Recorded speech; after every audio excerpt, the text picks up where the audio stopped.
நுழைகின்ற பொழுது சவேரியார் குருசடி இருக்கக்கூடிய இடமாகிய ஊரணி என்று அழைக்கப்படக்கூடிய இடம் மிக சிறப்பு வாய்ந்ததாக இருக்கிறது. ஒரு மண்ணுக்கு அடையாளமாய் இருப்பவை மரம், செடி, கொடிகள் அல்ல, அந்த மண்ணின் மைந்தர்கள் உருவாக்கிய தனித்துவங்கள். அந்த வகையில் கூட்டப்புலியின் அடையாளங்களாய் அணிவரிசை கட்டி பல தனித்துவங்கள் நிற்கின்றன. இந்த மண்ணுக்கே உரிய வரலாற்று சின்னங்களவை கடந்த கால, நிகழ்கால, எதிர்கால சந்ததியினரை இணைக்கும் நினைவு பாலங்களவை. அந்த வரிசையில் முதலிடம் பெறுவது ஊருணி. வெண் பச்சை நிறத்தில் இருந்த தண்ணீர்தான் கூட்டப்புலி மக்களின் அழுக்கு போக்கிய நீர். 1946ஆம் ஆண்டு கூட்டப்புலியின் பங்கு பணியாளராக இருந்த அருட்பணி பாக்கியநாதர் ஊருணிக்கு கைப்பிடிச்சுவர் எழுப்பினார். புனித சவேரியாருக்கு ஒரு நினைவு சின்னமும் அமைத்தார்.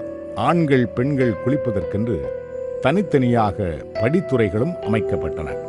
சவேரியார் நினைவு சின்னத்திற்கு அருகில் மக்கள் அசனம் கொடுக்கும் நிகழ்ச்சிகளும் நடந்தன. இன்று அந்த இடம் என்ன காரணத்தினாலோ மூடப்பட்டு விட்டது. கூட்டப்புலி ஊருக்குள் நுழையும் ஒவ்வொருவரையும் எதிர்கொண்டு வரவேற்பவர் சிலுவைநாதர். ஒரு காலத்தில் இந்த கோவில் இருந்த இடம் இந்துக்களின் ஆதிக்கத்தில் இருந்ததாம். விழிகளில் வியப்பை விதைக்கும் அந்த கால வரலாறு இந்த சிலுவை கோயிலுக்கு பக்கத்தில், அதாவது என்னுடைய வீட்டுக்கு பக்கத்தில் தான் ஒரு இந்து கோயில். அது முக்கியமான கோயில். அதாவது கன்னிமாசாலான்னு சொல்லக்கூடிய பேர் உள்ள கோயில் ஒன்று இருந்திருக்கு. அதில் அந்த கோயில் நாலாவட்டத்தில் மக்கள் குடியேறி பிறகு அது தானாக அப்படியே அழிஞ்சு போச்சு. இந்து கோயிலை வழிபட்டது சித்திரவல்லிமார். 1975 வாக்கில் நான் காம்பவுண்டு கட்டும் பொழுதும் அதனுடைய கோயிலில் இருந்ததுக்குள்ள உடைந்த விக்கிரகங்கள், அந்த பூஜை பண்ணின சாதனங்கள் எல்லாம் அதில் இருந்தது. இன்றைக்கும் பார்க்கலாம். 1907 இந்து கோவில் அழிந்து போயிற்று. கோவிலில் உபயோகிக்கப்பட்ட மரச்சிலைகளும் மரக்குதிரைகளும் அருட்பணியாளர் வீட்டில் விறகாக பயன்படுத்தப்பட்டன. அருட்பணி கவுசானல் அடிகளார் அந்த பகுதியில் சிலுவைநாதருக்கு கோயில் எழுப்பினார். 14/9/1912 அன்று திருச்சிலுவை உயர்த்தப்பட்ட நாளில் கோவில் திருநிலைப்படுத்தப்பட்டது. பிரான்ஸ் நாட்டிலிருந்து இந்தியா வந்து நமது ஊரின் பங்கு தந்தையாக பணியாற்றி நமது ஊரிலேயே மரித்தவர் அருட்பணி ஜோசப் ஹென்றி கோலே அடிகளார். அவரது பூத உடல் இந்த கோவிலில்தான் புதையுண்டிருக்கிறது. புனித சூசேப்பர் ஆலயத்தின் நேர் எதிரே கடற்கரை ஓரத்தில் அமைந்துள்ள இந்த குருசடிக்கு கோரி என்று பெயர். கோரிக்கு மேல் ஒரு கண்ணாடி கூண்டு இருந்தது. அந்த கூண்டில் நாள்தோறும் இரவில் விளக்கேற்றுவது வழக்கம். அந்த காலத்தில் கடலோடிகளுக்கு இந்த விளக்குதான் கலங்கரை விளக்கம். 1970ஆம் ஆண்டு வரை இந்த விளக்கு தினமும் ஏற்றப்பட்டு வந்தது. இந்த இடம் அருட்பணி இருதயராஜ் அடிகளால் புதுப்பிக்கப்பட்டு பங்கு கோவிலில் இருந்த லூர்து மாதா சுரூபம் வைக்கப்பட்டு திருநிலைப்படுத்தப்பட்டது. புனித சூசேப்பர் கோவிலுக்கு எதிரே அமைந்திருக்கும் இன்னொரு வரலாற்று சின்னம் இந்த வியாகுல மாதா குருசடி. குருசடிக்கு மேல் அமைந்துள்ள இரட்டை குருசு போர்ச்சுகல் நாட்டின் அடையாளம். எனவே போர்ச்சுகல் நாட்டின் இயேசு சபை குருக்கள் இந்த குருசடியை கட்டியிருக்கலாம் என்று கருத இடம் உண்டு. குருசடி சின்ன பிள்ளையிலேருந்தே இருக்கு. பெரிய ஆளுக்கு என்ன சொல்லியிருக்காங்கனாக்கா, அந்த குருசடி ஒரு குற்றப்படியில் இருந்த ஒரு தாயார், சிஸ்டர், அவங்க இறந்து போனாங்க. அவளுடைய அவங்கள அடக்கம் பண்ணியிருக்கிறது தான் அந்த குருசடி. அந்த தாயாருடைய பேர் சேசு மரிய சூசு தாயார். அவங்களுடைய ஞாபகார்த்தமாக அந்த குருசடி கட்டியிருக்கிறதுல. குருசடியில் பால் வலிப்பாங்க குழந்தைகளுக்கு. தாய்மார்கள், பால் இல்லாத தாய்மார்கள் அந்த பால் இருக்க வேண்டி எல்லாத்துக்கும், அனிமலுக்கு எதுக்கோ பால் குறைஞ்சினாக்கா அதில் போய் பால் வலித்து அதை நேர்ச்சித்துவாங்க. கொஞ்சம் பால் இருக்கும் அப்படின்னு சொல்லுவாங்க. கூட்டப்புலி மண்ணின் இன்னொரு சரித்திர முத்திரை பரிசுத்த பாத்திமா அன்னை கெபி. திரு மரிய அலங்காரம் மற்றும் திரு மோட்ச அலங்காரம் பெர்னாண்டோ குடும்பத்தினரால் 1952 கட்டப்பட்டது. பொன் விழாவை முன்னிட்டு பங்கு மக்களின் நன்கொடையால் புதுப்பிக்கப்பட்டது. 2002 அப்போதைய தூத்துக்குடி மறைமாவட்ட ஆயர் மேதகு பீட்டர் பெர்னாண்டோ அவர்களால் திருநிலைப்படுத்தப்பட்டது. சுவாமியார் பங்களா என்று செல்லமாய் அழைக்கப்படும் பங்கு தந்தை இல்லம் இது. கடற்கரை கிராமங்களில் இப்படி ஒரு பிரம்மாண்டம் வேறு எங்கும் இல்லை. அருட்பணி லூயிஸ் காட்ரி என்பவரால் 1905ஆம் ஆண்டு 1800 ரூபாய் செலவில் கட்டப்பட்ட கூட்டப்புலியின் ஆதி தோற்றத்தை, அந்த மக்களின் வாழ்க்கையை, வளர்ச்சியை மௌனமாய் பார்த்து மகிழ்ந்த ஜீவன் இந்த இடத்தில் பிரம்மாண்டமாய் விழுது பரப்பியிருந்த ஆலமரம். கூட்டப்புலியின் வரலாற்றோடு பின்னி பிணைந்திருந்தது இந்த ஆலமரம். அந்த மரம் சாய்ந்து விழுந்த பிறகு நாங்கள் கவுன்சிலராக இருக்கிற சமயத்தில் அதை பஞ்சாயத்திலிருந்து டெண்டர் விட்டோம். டெண்டர் விடும்போது அதை வழிபட்ட மக்கள் அது எங்களுக்கு சொந்தமானது இடம் மரம், அதனால் அதை வழிபடக்கூடாதுன்னு சொல்லி பஞ்சாயத்தில் தடங்கல் பண்ணாங்க.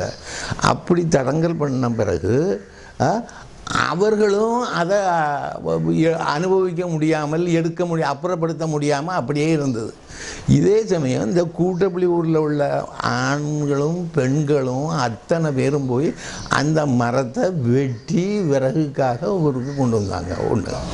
ரெண்டாவது, அந்த வெட்டுற சமயத்துக்கு உதவிக்கு கூட இதர மதத்தினர், இந்து மதத்திலே இருக்கக்கூடிய இதர மதத்தினரோ பக்கத்து ஊருக்காரர்களோ சம்பளத்துக்கு கூட கூலிக்கு குறையில் அந்த மரத்தை நாங்கள் வெட்டக்கூடாது, வெட்டினால் எங்களை அந்த தெய்வம் பிடிச்சிக்கிறோம்னு சொல்லிட்டு அவள் வர மறுத்து விட்டார்கள். கெபிக்கு வடக்கில் பஞ்சாயத்து சார்பில் வாசக சாலை ஒன்று இயங்கி வந்தது. அதில் வானொலியும் உண்டு. மாலை வேளைகளில் செய்தித்தாள்களை படிப்பதற்கும் வானொலி நிகழ்ச்சிகளை கேட்பதற்கும் ஒரு கூட்டமே அலைமோதும். நாளடைவில் வாசக சாலையின் பயன்பாடு குறைந்து மறைந்தே விட்டது. இப்போது அது பழைய நினைவுகளின் அடையாள சின்னம், அவ்வளவுதான். கோவிலின் கிழக்கு பகுதியில் தண்ணீர் தொட்டியின் கீழே அருட்பணி சிலுவை ஞாசி அவர்களால் உருவாக்கப்பட்ட புனித வளனார் நூலகம் இப்போது இயங்கி வருகிறது. ஊருணிக்கு கிழக்கிலும் மேற்கிலும் அடர்ந்து செழித்திருந்த சோளக்காடுகள், இளைஞர்களின் குளியல் கொண்டாட்டத்திற்கான வெள்ளையன் கிணறு, புன்னை கிணறு, ஊரில் இப்போதைய மிக்கேல் சம்மனசு குருசடியின் வடப்புறம் இருந்த சூசையப்பர் கிணறு, பாத்திமா அன்னையின் கெபிக்கு பின்னால் இருந்த கெபிக் கிணறு, அந்தோனியார் கிணறு, மேலுத்தெருவில் கல்லறை தோட்டத்தை ஒட்டி ஓடிக்கொண்டிருந்த ஆறு, இவையெல்லாம் மண்ணில் இருந்து மட்டுமல்ல, நமது மனதிலிருந்தும் தூர்ந்துவிட்டன. கூட்டப்புலியின் பெருமைமிக்க அடையாளமாய் இன்றும் விளங்குவது பாமணி. ஊருக்கு வடக்கே நஞ்சை, புஞ்சை, குளம் என்று சுமார் 48 ஏக்கர் பரப்பளவில் விரிந்து கிடக்கிற சொத்து. வளம் தருகிற வளனாரின் ஆலயத்திற்கு வளம் சேர்க்க வேண்டும் என்று வேறு எந்த ஊரிலும் இல்லாத அளவுக்கு நம் முன்னோர்கள் இப்படி சொத்துக்களை வாங்கி குவித்திருக்கிறார்கள்.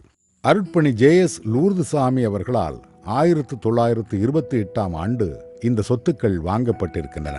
இது தவிர 40 தென்னை மரங்களும் 100 பிற மரங்களும் அடங்கிய ஊர்த்தோப்பு, 1 ஏக்கர் நிலப்பரப்பில் 40 தென்னை மரங்களை கொண்ட கல்லறை தோப்பு, ஊருக்கு கிழக்கே அந்தோனியார் குருசடியின் தென்கிழக்கு பகுதியில் 300 தென்னைகளை கொண்ட 4½ ஏக்கர் கீழத்தோப்பு, 3 ஏக்கர் பரப்பளவில் 200 தென்னை மற்றும் 108 பனைகளை கொண்ட மேலத்தோப்பு என்று ஏகத்துக்கும் தோப்புகள் எல்லாம் சரியான பராமரிப்பின்றி 1970களில் அழிந்துவிட்டன. கூட்டப்புலியின் அண்மை காலத்து அடையாளமாய் விளங்குகிறது மேலத்தெருவில் உள்ள புனித ஜார்ஜியார் சிற்றாலயம். கட்டப்பட்ட மிக குறுகிய காலத்திலேயே மீண்டும் விரிவாக்கம் செய்யப்பட்டு அற்புத அழகோடு காட்சியளிக்கிறது. வருடந்தோறும் உயிர்ப்பு பெருவிழாவுக்கு அடுத்த வெள்ளிக்கிழமை கொடியேற்றி 10 நாட்கள் திருவிழா நடைபெறுகிறது. சுனாமிக்கு பிறகு இடம்பெயர்ந்த நமது மக்களுக்காக உருவாக்கப்பட்ட சுனாமி நகரில் புனித அந்தோனியாருக்கு அழகிய சிற்றாலயம் ஒன்று எழுப்பப்பட்டிருக்கிறது. எதிர்கால தலைமுறைக்கு இந்த சிற்றாலயமும் ஓர் அழகிய அடையாளமாய் விளங்கும். கூட்டப்புலி வரலாற்று பாதையிலே மறக்க முடியாத சம்பவங்கள் என்று என்னுடைய மனதை தொடுவது எது என்று பார்த்தோம் என்றால், கூடன்குளத்து மக்கள் கூடன்குளம் அணுவிலை எதிர்த்து போராடுகின்ற பொழுது கைது செய்யப்பட்டார்கள். அதனை கண்டித்து கூட்டப்புலி மக்கள் சாலை ஓரத்திலே ஒரு ஆர்ப்பாட்டம் நடத்துவதற்காக நெருங்குகின்ற பொழுது காவல்துறையினரால் கைது செய்யப்பட்டார்கள். 180 நபர்கள் ஏறக்குறைய 25 நாட்களாக சிறையில் அடைக்கப்பட்டிருந்தார்கள். இது கூட்டப்புலி வரலாற்றிலே ஒரு முக்கியமான இடத்தை வகிப்பதை பார்க்க முடிகிறது. கூட்டப்புலியின் நீண்ட நெடிய வரலாற்றில் வடுக்களாக அமைந்துவிட்ட சில நிகழ்வுகள் உண்டு. வாழ்நாளெல்லாம் சொல்லி சொல்லி பெருமைப்படத்தக்க சாதனை நிகழ்வுகளும் உண்டு. 1952ஆம் ஆண்டு நடந்த ஒரு நிகழ்வு இது. குடிமகன் ஒருவரது குடும்பத்தில் நிகழ்ந்த பெண் பிரச்சனை ஒரு பொறியாக விழுகிறது. அந்த தீப்பொறி காட்டு தீயாகி பற்றி எரிகிறது. 7 ஊர்கள் ஒன்றிணைந்து நமது ஊரை தாக்குகின்றன. 7 ஊர்களின் எதிர்ப்பையும் பொருளாதார தடைகளையும் தகர்த்தெறிந்து இறுதியில் வாகை சூடுகிறது கூட்டப்புலி. இந்த சண்டையில் பங்கெடுத்துக் கொண்ட திரு ராயப்பன் தனது நினைவுகளை அப்படியே பதிவு செய்கிறார். 7/5/52 புதன்கிழமை மத்தியானத்துக்கு மேலே இந்த ஊருக்கு அதற்கு முன்னதாகவே சுற்றியுள்ள கண்ணங்குளம், கனகபுரம், காணிமடம், செட்டிகுளம், கூடங்குளம், புதுமனை போன்ற 7 ஊர் கிராம மக்களும் சேர்ந்து உணவு கட்டுப்பாட்டை வச்சுட்டாங்க. இதனால் நிவர்த்தியின்றி ஏற்பட்ட சண்டை தான் 7/5/52 ஏற்பட்ட சண்டை. இதில் ஒரு கோஷ்டி இங்கே இருந்து விறகு கூட கிடைக்காத நிலைமையில் இங்கே இருந்து பஞ்சலுக்கு அடுக்கு பெண்கள் விறகுக்கு போன இடத்துல அவனுகள் ஃபாலோ பண்ண அப்படின்னு சொல்லி தான் இங்கே இருந்து மக்கள் போய் இதில் நேரடியாக மோதல் ஏற்பட்டது. கூட்டுப்பிள்ளைக்காரங்க உள்ள இளைஞர்கள்லாம் கோயிலில் மணி அடித்து எல்லாரும் சேர்ந்து எடுத்து செட்டிகுளத்து மக்கள் ஓட விரட்டி 3 நேரம் விரட்டி ஊருக்கு வெளியே வரவிடாமல் விரட்டிட்டு வந்தாங்க. ஆனால் அந்த விரட்டும் போது அவங்க ஊருக்குள்ள போயிடுறது, அங்கே இருந்துக்கிட்டு இவன் திரும்பி வரச்சில் பிறத்தால் வர்றது. இப்படி பிறத்தால் வந்து இதுக்குள்ளாக பக்கத்து கிராமங்கள் எல்லாத்துக்கும் தகவல் அனுப்பி ஆளுகளை அனுப்பி எல்லா ஊருமாக சேர்ந்து 7 ஊருக்கு மேலே தான் இருக்கும். நாகர்கோவிலில் உள்ள பார்ட்டி வரையில் வந்துருந்தது. வந்த பிறகு இவங்களை இந்த ஊரை சுற்றி கேம்ப் போட்டுட்டா. கேம்ப் பண்ணி வெற்றின்னு சொல்லி சொல்லிச்சாச்சு. வெற்றின்னு சொல்லி கொடியெல்லாம் கட்டிட்டாங்க. இது ஊரை சுற்றி தான் நடந்தது. அந்த நேரத்தில் இந்த ஊருக்காரங்க ஒரு 50 பேர் தான் இருக்கும். வாலிபர்கள் எடுத்த நடவடிக்கையில் அந்த கூட்டம் அத்தனையும் சூறையாடி வந்தாங்க. மறக்க வேண்டிய சம்பவம், ஆனால் மறக்கக்கூடாத சாதனை. ஒரே சமயத்தில் காலரா பலரை காவு கொண்ட செய்தி தெரியுமா? நம்மூரில் நடந்ததுதான். காலரா வந்ததற்கு ஒரு காரணமும் உண்டு. 1940களில் இந்த சம்பவம் நடந்தது. ஊர் திருவிழாவின் தேரோட்ட வேளையில் அடைமழை கொட்டியது. தேரை அப்படியே விட்டுவிட்டு மக்கள் ஒதுங்கிவிட்டனர். மழை நின்ற பிறகு மீண்டும் தேரோட்டம். இது நடந்த ஓரிரு வாரங்களில் ஊரில் பரவிய காலரா பலரை பலி கொண்டது. நமது ஊரில் பெரும்பாலோருக்கு தெரிந்த ஒரு செவிவழி செய்தி இது. மின்சாரம் இல்லாத அந்த நாட்களிலும் பகலென்றும் இரவென்றும் பாராமல் பிணங்களை தன்னந்தனியனாய் சுமந்து கல்லறை தோட்டத்தில் புதைப்பாராம் வேலப்பிள்ளை என்பவர். நினைத்துக்கூட பார்க்க முடியாத நெஞ்சுரம் அல்லவா இது? கடற்கரையின் மணல் பரப்புகள் சுருங்கிவிட்டன.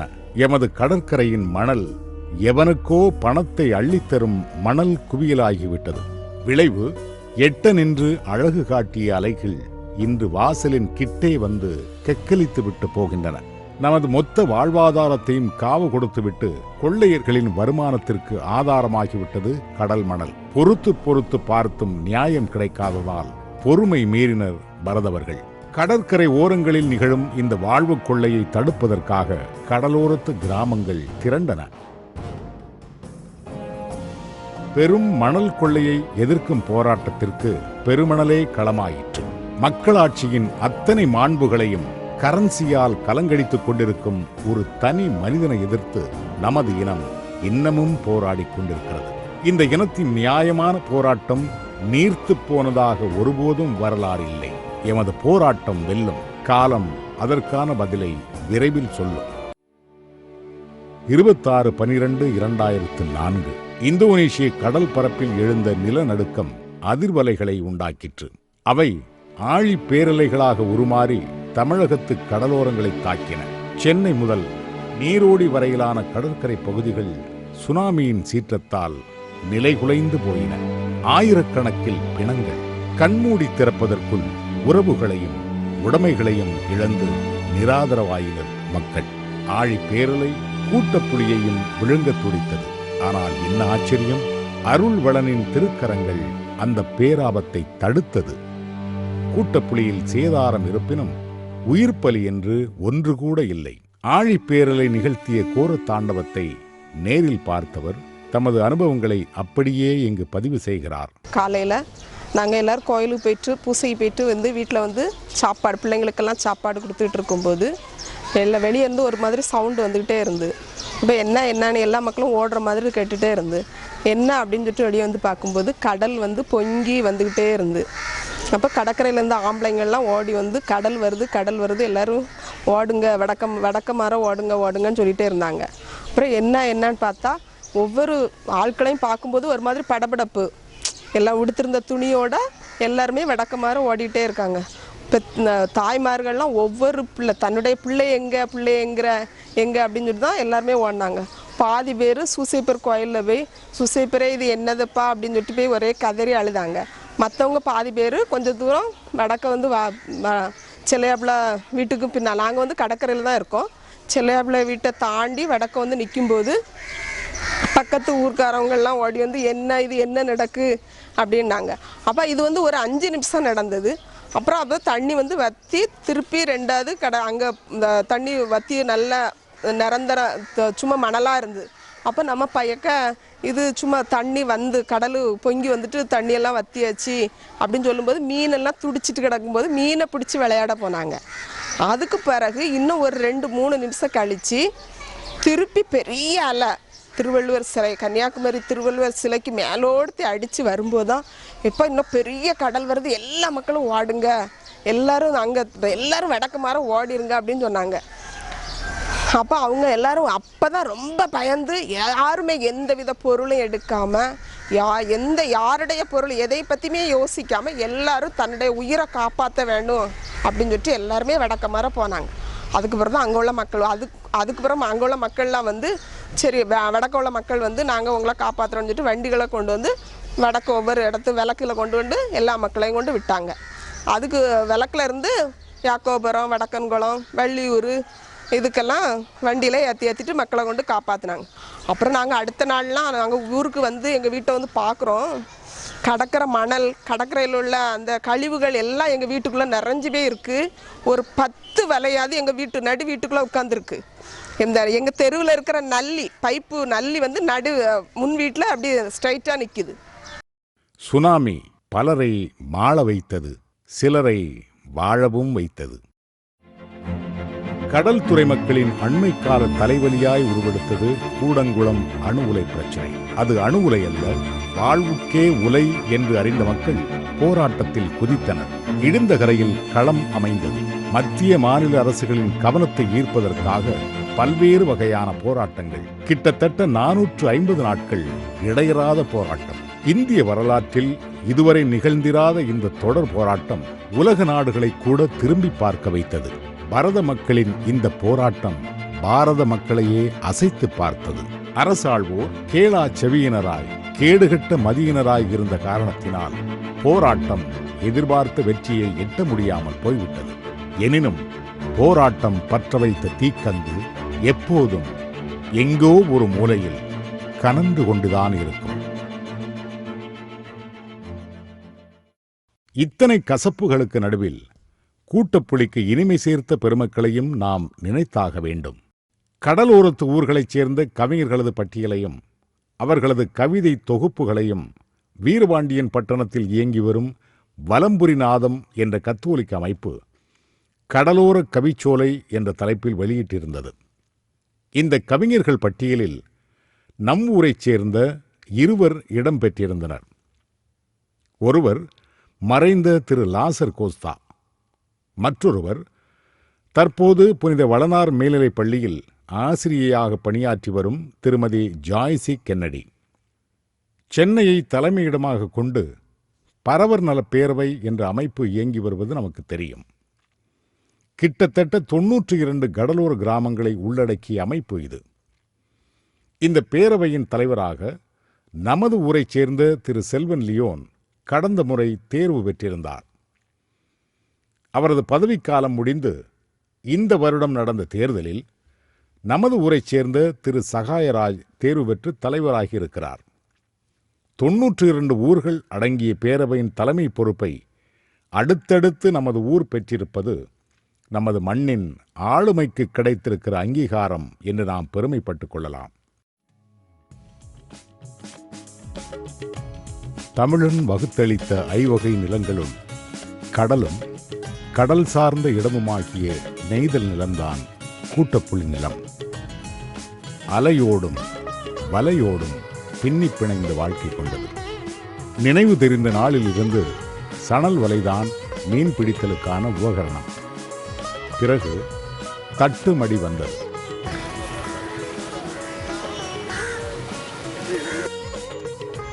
பெரிய மரம் சின்ன மரம் என்று 2 மரங்களை பிணைத்து கடலுக்கு செல்வது. குழாவி என்னும் தொலைவை கொண்டு மரங்களை கடலுக்குள் செலுத்தி பாய்மரம் நட்டு பாய் உயர்த்தி மீன் பிடித்து கரை திரும்பும் வரை உடல் உழைப்பு மட்டுமே மூலதனம்.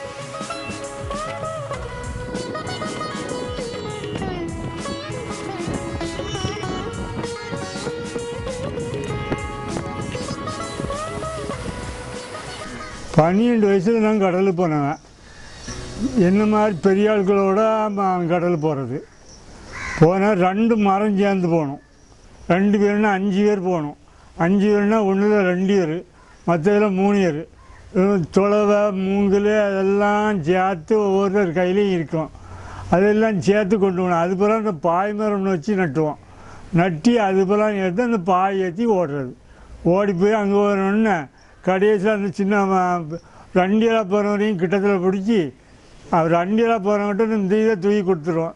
நூல் இதில் அங்கே 3 இயலாக போகிறவர் வச்சுருப்போம். இது உடனே நூலில் முடிச்சது தான் தண்ணிக்கு இறக்குறது மாதிரி. இதை 2 இயர் வச்சுருப்போம். 2 இயரும் தலைக்கு வரல இந்த கரமடி வளைப்பாங்க இல்லையா, இப்படி வளைச்சிட்டு போகிறது. போய் கொஞ்ச நேரம் சின்ன உடனே வாங்குவோம். அதுக்குள்ளே என்ன சாதி மீன் வருதுன்னு சொல்ல முடியாது.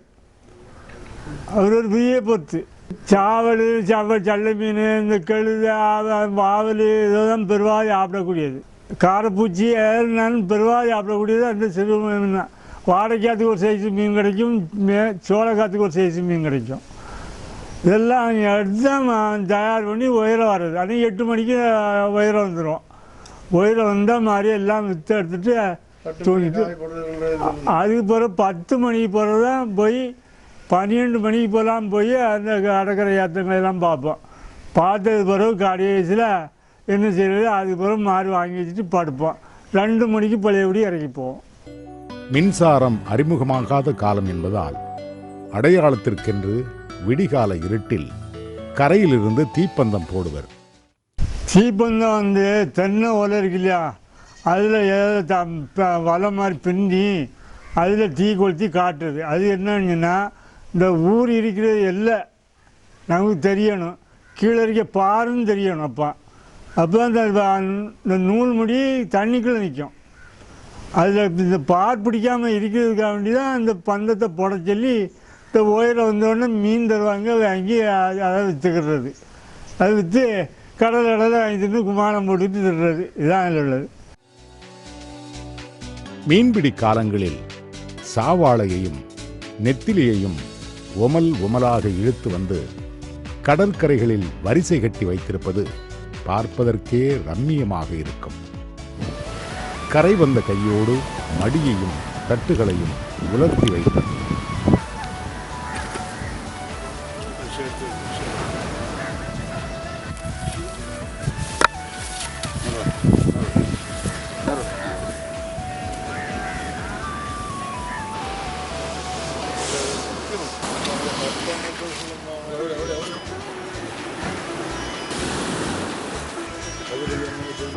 மரங்களும் மடியும் தட்டும் காட்சி பொருளாகிவிட்டன.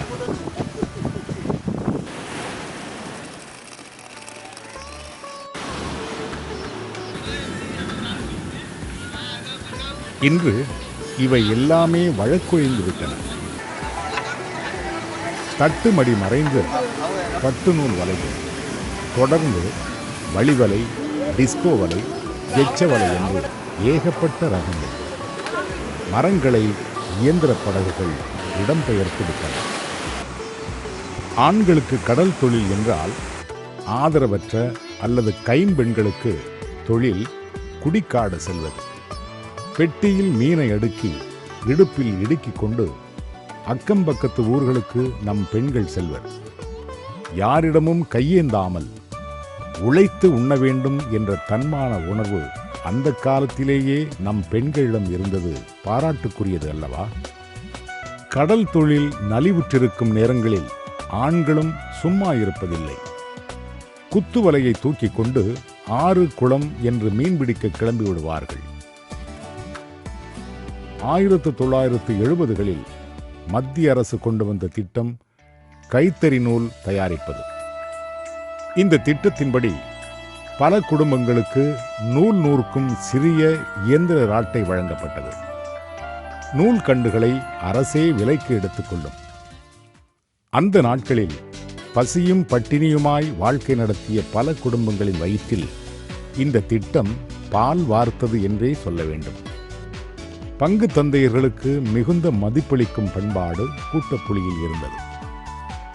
முக்கிய நிகழ்வுகளின் போது பங்குத்தந்தை நடந்து செல்லும் பாதையில் சலவையாளர் ஒருவர் வெள்ளை துணியை விரித்து கொண்டே செல்வார். இதற்கு மாற்று விரிப்பது என்று பெயர். காலப்போக்கில் இந்த நடைமுறை நீர்த்து போய்விட்டது. கூட்டப்புலியின் பழைய வாழ்க்கை முறை இனிமையானது, இயற்கையோடு இயைந்த வாழ்க்கை கொண்டது. உரல்களில் தானியங்களை இட்டு உலக்கையால் இடிப்பது, உடம்பை இழுத்து வளைத்து தானியங்களை திரிப்பது, அம்மி அரைப்பது, துணிகள் துவைப்பது என்று பெண்களின் இயல்பு வாழ்க்கை பரபரத்துக் கொண்டிருக்கும். ஒவ்வொரு நிகழ்விலும் கூட்டு குடும்ப வாழ்க்கை இழையோடும். சிறுவர்கள் கொட்டை விளையாட்டு, கூந்தல் வண்டி, ஆவியம் மணியாடு, மட்டைப்பந்து, குச்சி விளையாட்டு என்று அமர்க்களப்படுத்தும். ஆண்களுக்கு சீட்டு விளையாட்டு என்றால் பெண்களுக்கு பல்லாங்குழியும் தாயக்கட்டையும். திருமணச் சடங்குகளில் சொல்லவே வேண்டாம். கூட்டு குடும்ப முறை ஒவ்வொரு நிகழ்விலும் கொடிகட்டி பறக்கும். காலையில் கல்யாணத்துக்கு போகணும், கோயிலில் தாலி கட்டணும், நேரே மண்டபத்தில் போய் சாப்பிடணும். அப்படியே மத்தியானங்களில் ஒரே பிரிஞ்சு போகிறது. அவ்வளோதான் இந்த காலத்தில் உள்ள திருமணங்கள். ஆனால் அந்த நாளில் உள்ள திருமணங்கள் எப்படின்னா, சம்மந்தம் பேச முதல்ல போகிறாங்க. அதில் தாய் மாமனுடைய உறவு முதல்ல முக்கியம்.